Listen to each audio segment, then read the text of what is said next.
지금으로부터 23년 전 2001년 9월은 인류사에 손꼽히는 비극이 있던 날입니다. 오늘은 그 비극을 불러온 남자 이야기를 해볼까 합니다. 2001년 9월 11일 뉴욕. 사람들은 출근길에 나서고 또 하나의 바쁜 하루가 시작되고 있었습니다. 평범한 일상이 계속될 것만 같았죠. 폭풍전야라고 하던가요? 아무도 예측하지 못한 비극이 조용히 다가오고 있었습니다.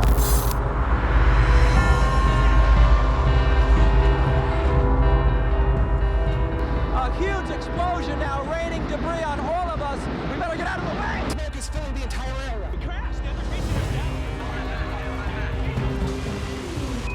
한순간 지옥으로 바뀐 뉴욕. 전 세계에 깊은 상처를 남겼던 그날의 아픈 추억. 그리고 이 모든 것의 배후에 있던 인물, 오사마 빈 라덴. 그는 도대체 무엇을 위해 그렇게 많은 생명들을 앗아간 걸까요? 오늘은 미국 역사상 최악의 테러리스트로 불리는, 아니 세계 역사상 최악의 테러리스트로 불리는 오사마 빈 라덴의 이야기를 해보겠습니다.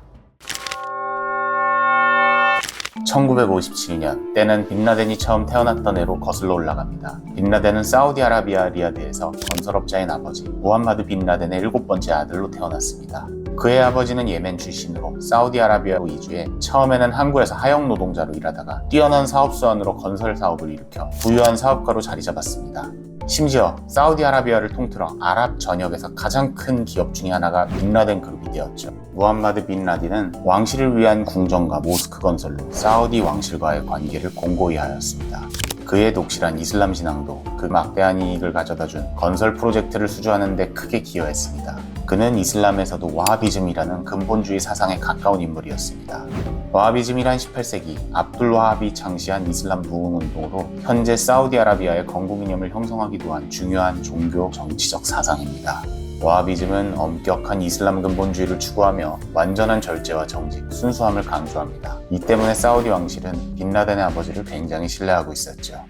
덕분에 빈 라덴은 풍족한 어린 시절을 보냈지만 그에게는 오로지 혼자 견뎌내야만 했던 아픈 상처가 있었습니다. 바로 그의 가정사였죠. 빈 라덴의 아버지 무함마드 빈 라덴은 10명의 아내와 빈 라덴을 포함해 약 52명의 자식을 두고 있었고 그의 어머니가 아버지와 이혼을 하고 재혼을 한 것이었습니다. 빈 라덴은 10세 되던 해 그의 아버지는 비행기 사고로 사망을 하게 됩니다. 아버지에게 매우 의지했던 어린 빈 라덴에게 아버지의 죽음은 매우 큰 충격으로 다가왔습니다. 아버지의 죽음 이후 그는 이복 형제들 사이에서 더욱 소외되었죠. 아버지는 2600억이라는 막대한 재산을 남기고 떠났으며 빈 라덴은 아버지의 빈자리를 이슬람 근본주의로 채워가기 시작했습니다. 그는 평소 조용하고 혼자 있기를 좋아했지만 종교에 대해서는 매우 열정적이었습니다. 특히 이슬람 경전인 코란에 남다른 관심을 보였으며 이웃과 친척들이 모일 때면 이슬람 근본주의와 와하비즘에 대해 토론하는 걸 즐겼다고 합니다. 다른 형제들이 미국과 영국에서 서방 학문을 유학한 것과는 달리 빈 라덴은 제다에 위치한 명물 킹 압둘아지즈 대학교에 입학, 1981년에 경제학과 공공행정학을 전공하며 추후에는 토목공학 학위도 취득하게 되죠. 그는 대학교에 다니며 무슬림 형제단이라는 이슬람 단체를 알게 됐고 이슬람 학자인 압둘라 아잠과 무함마드 꾸뚜브로부터 깊은 영향을 받게 됩니다.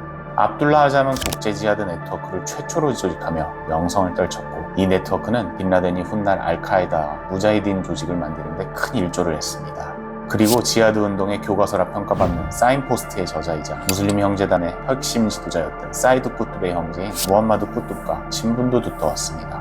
그렇게 빈 라덴의 가슴에 불을 지핀 것은 돈도 권력도 아닌 다름 아닌 종교였습니다. 1979년 12월 24일 소련군이 아프간을 침략하게 되면서 이슬람권 전역이 혼돈에 빠지게 됩니다. 소련이 침공하고 1980년 1월부터 빈 라덴은 아프간을 드나들며 가족들에게 무자히딘 지원 자금을 모으자고 제의했고 이어 파키스탄에서도 모금 활동을 벌이기 시작했습니다. 뿐만 아니라 자신의 사비를 끌어모아 이 거룩한 성전에 참여한 이슬람 전사도 모집하기 시작했죠. 그는 아버지가 물려주고 간 2600억 원이라는 자산을 아낌없이 지원했습니다. 파키스탄을 비롯 몇몇 이슬람 국가에 무자히딘 훈련 캠프를 세웠고 그의 뜻대로 이슬람 세계 전역에서 독실한 무슬림들이 모여들어 아프가니스탄에 들어가 소련군과 맞섰습니다. 1985년 침략자를 몰아내는 것이 무슬림의 의무라고 여겼던 빈 라덴은 아프가니스탄의 무자히딘 반군으로 지원, 자신이 이슬람의 수호자라는 확신을 갖게 됩니다. 당시 이슬람권에서 아프간으로 온 전사들은 16,000명 이상이었고 빈 라덴은 이들 사이에서 용감한 전사로 이름을 떨치게 됐습니다. 빈 라덴의 한 전우는 AP통신 인터뷰에서 그는 우리의 자랑스러운 영웅이었다. 항상 최전선에 서서 그 누구보다 용감하게 싸웠다. 그는 왕궁 같은 집에서 스스로 걸어나와 아프가니스탄 농민 이슬람 전사들과 함께했다. 그들과 음식을 만들고 식사하고 참호를 봤다. 그것이 바로 민중과 함께하는 빈라덴의 방식이었다 라며 호평을 했습니다. 이는 마치 부잣집 아들이자 의사였던 체게바라가 쿠바 혁명에 참여한 일화 같죠. 또한 그는 사치를 멀리했으며 항상 민중과 함께하는 전사였다고 전해집니다. 그는 아무리 더워도 에어컨을 켜지 않고 절대 배불리 먹지 않았으며 집에서도 바닥에 그냥 누워 잔다는 일화가 늘 따라다녔죠. 이러한 그의 생활 방식은 아버지에게 물려받은 사상, 와하비즘에 따른 것으로 추측됩니다. 빈라덴의 청량한 모습들이 가진 것 없는 소시민에게 이슬람의 지도자로서 그의 이미지를 강하게 각인시킨 것이죠. 무자히딘을 전폭 지원하는 것은 빈라덴뿐만이 아니었습니다. 미국 또한 무자히딘을 지원하는 아주 강력한 세력이었는데 당시는 냉전 시대로 소련과 미국이 대치하던 시대였습니다. 소련이 아프간을 장악해 석유 자원을 확보하고 중동에서 영역을 넓힌다면 적대국인 미국에게는 매우 골치 아픈 일이었기에 아프간을 침공한 소련을 미국이 그냥 가만히 방치할 수만은 없었죠. 미국 중앙정보국인 CIA를 통해 암암리에 소련에 대항할 수 있도록 사이클론 작전을 펼치는 동안 미국은 아프간 전사들에게 필요했던 정보 무기와 무려 2조 원이라는 어마어마한 자금을 지원했습니다. 그렇게 무자히딘은 자연스럽게 강력한 군사조직의 형태를 띠게 되었습니다. 그렇게 10년이라는 세월이 흐르고 1989년 소련이 꼬리를 내리게 되면서 무자히딘의 승리로 전쟁은 끝이 납니다. 미국과 빈라덴 그리고 무자히딘의 승리, 그렇게 끝났어야 했습니다. 그럼 빈라덴은 전우였던 미국과 어떻게 사이가 틀어지게 된 걸까요? 빈라덴이 미국을 증오하게 된 가장 큰 계기는 소련과의 전쟁 직후에 걸프전에서부터 시작됩니다. 석유가 나오는 유전의 소유권을 두고 이라크의 사담 후세인이 쿠웨이트를 침공, 다국적군과 미국이 쿠웨이트를 지지하며 참전을 하게 됩니다. 미국과 다국적군은 인접국이었던 사우디아라비아에 주둔을 했고 전쟁을 끝나도 미군은 쉽게 주동병사들을 철수시키지 않았습니다. 사우디 정부 또한 중동 최강의 군사력을 보유한 이라크의 침공이 두려워 이에 직접 맞서기엔 미국의 보호가 필요하다고 판단했고 미국 또한 주변에 석유 자원이 많은 국가다 보니 영향력을 심어놓을 필요가 높았던 거죠. 하지만 신앙심이 깊었던 빈라덴에게 이 모든 것은 그저 불편한 상황에 불과했습니다. 불청객이 신성한 알라의 영토, 심지어 그 심장부인 메카가 있는 곳에 들어와 설치고 다니는 것, 즉 신성모독이라고 여겼기 때문이죠. 그렇게 그는 사우디 정부를 설득하고자 몇 번이나 시도해봤지만 사우디 정부는 들은 채 하지 않았습니다. 미국과 사우디 정부에게 분노한 빈라덴은 크게 반발했고 사우디 왕가를 반대하는 여론 공세를 펼치기 시작했습니다. 하지만 사우디 정부는 빈라덴의 반미적이고 반정부적인 발언과 행동을 문제 삼아 그를 추방해버리게 되었고 빈라덴은 이 모든 문제의 배후에는 미국이 있다고 생각하게 됩니다. 그렇게 추방당한 빈라덴은 홍해를 건너 수단으로 이동해 본격적으로 테러 조직의 캠프를 운영하게 됩니다. 이 조직이 바로 알카에다, 아랍어로 기지, 근거지라는 의미를 가지고 있으며 주로 1988년 아프가니스탄 전쟁 만난 이슬람 전사들, 무자히딘들로 구성되어 있습니다. 아프간 전쟁 당시에는 그저 단순한 군수 지원 네트워크에 불과했으나 미국에 대한 반감을 토대로 이제 이 알카에다는 전 세계에 테러를 자행하기 시작했습니다. 1992년 12월 29일 빈라덴과 그의 부하들은 예멘의 항구 도시였던 아덴에 위치한 두 호텔, 올드모어 호텔과 아데니 호텔을 테러하고자 폭탄을 설치했습니다. 당시 이 호텔들은 걸프전 이후 아덴에 파견된 미군이 숙박하는 장소로 알려져 있었는데 이는 알카에다가 미국을 상대로 본격적인 테러 활동을 시작했음을 알리는 신호탄이었습니다. 폭탄이 터질 당시 미군은 이미 떠나 이로 인한 미국인 사상자는 발생하지 않았지만 현지인 2명이 사망하고 7명이 심각한 부상을 당하게 됩니다. 그렇게 빈라덴의 첫 테러는 실패로 돌아가게 되죠. 미국에게 제대로 된 타격을 입히지 못했던 빈라덴은 이어서 본격적으로 테러의 수위를 높이게 됩니다. 미국 본토를 최초로 타격한 1993년 뉴욕 도심의 테러. 빈라덴은 뉴욕의 세계무역센터 지하주차장에 폭탄을 통해 북쪽 타워가 남쪽 타워 위로 붕괴, 쌍둥이 빌딩을 모두 무너뜨릴 계획이었습니다. 오후 12시 17분 세계무역센터 지하에서 굉음이 발생합니다.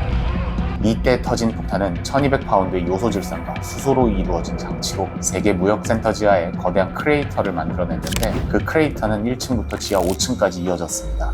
폭발로 건물 내부의 주요 건조물들이 손상되었고 특히 주차장 주변의 벽과 기둥들이 무너져 내렸죠. 첫 테러와는 달리 1000명 이상의 사상자란 막강한 피해와 북쪽 타워 하층부에 심각한 구조적 손상을 냈지만 이는 빈라덴의 기대에는 전혀 충족하지 못했습니다. 사실상 미국 본토를 대상으로 한 첫 번째 테러였기 때문에 온 세상이 들썩였습니다. 수많은 방송국에서도 이를 사건으로 다루게 되면서 세계 무역센터의 설계도가 전 세계로 공유되었죠. 이것이 나중에 어떤 비극을 불러일으킬지 모른 채 말이죠. 이후에도 1996년 사우디아라비아에 있는 미국인을 대상으로 한 트럭 폭탄 테러 사건, 1997년 이집트 연객 총격 희살 사건, 1998년 케냐와 탄자니아 미국 대사관 동시 폭탄 테러 사건 등 알카에다는 300여 명이 넘는 사상자를 내게 됩니다. 각종 테러 사건을 통해 빈라덴이 그 배후에 있음을 밝혀낸 미국이었지만 빈라덴은 이미 이에 동료였던 탈레반 정권의 보호를 받으며 아프가니스탄에서 운둔 생활을 하고 있었습니다. 2,500만 달러라는 거액이 빈라덴의 목에 걸려있음에도 불구하고 아프간 전체에서 빈라덴을 찾는 것이란 불가능에 가까웠습니다. 그렇게 세월이 흘러 2001년 9월 11일 아침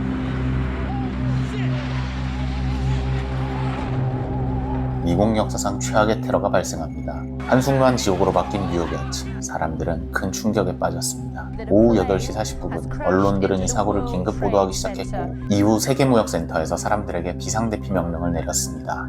의도적인 충돌이라는 게 확인되지 않은 상황에서 단순 비행기 조종사고라고 생각했던 세계무역센터 방송실은 1WTC에 충돌이 일어났으니 2WTC에 있는 사람들의 피난을 중단시켰고 사람들을 다시 안으로 들여보내기 시작했죠. 약 15분 뒤 또 다른 비행기가 남쪽 건물을 향해 날아갑니다. 이번에는 반대쪽에 있던 남쪽 건물, 즉 EWTC의 두 번째 테러가 발생합니다. 이미 1차 충돌로 인해 많은 사람들이 지켜보고 전 세계에서 생중계되던 상황에서 2차 충돌이 일어났던 터라 사람들은 더욱 경악할 수밖에 없었습니다. 건물 내부에서의 상황은 더욱 처참했습니다. 구조를 기다리던 사람들은 비행기 폭발로 인해 열기와 유독가스를 견디지 못한 나머지 건물에서 뛰어내리기 시작했습니다. 심지어 추락하는 투신자에게 부딪힌 소방관이 죽는 일까지 발생했습니다. 이 모든 광경은 전 세계 방송사 화면에 고스란히 담겨 전 세계에 생중계되었죠. 실제로 처음 쾅 소리가 울렸을 때 소방관들은 충격에 잠시 얼어붙었지만 이내 그 소리가 무엇인지 이해하고 무거운 침묵에 빠졌습니다. 안타깝게도 아무런 도움을 줄 수 없었죠. 뉴욕 경찰 항공대 헬리콥터가 9시 37분 위협을 무릅쓰고 세계무역센터의 옥상으로 착륙과 강화를 시도했으나 화재 열기 때문에 엔진 속도가 급상승, 2차 피해가 가해질 수 있기에 어쩔 수 없이 구조 작업을 중단해야만 했습니다. 헬기마저 건물에 충돌하거나 열기에 의해 공중에서 녹아버릴 위험이 매우 컸기 때문에 더 큰 피해를 최소화해야 했기 때문이죠. 그렇게 사람들의 비명소리와 대운동의 상황, 끝내 세계무역센터가 결국 무너지게 됩니다.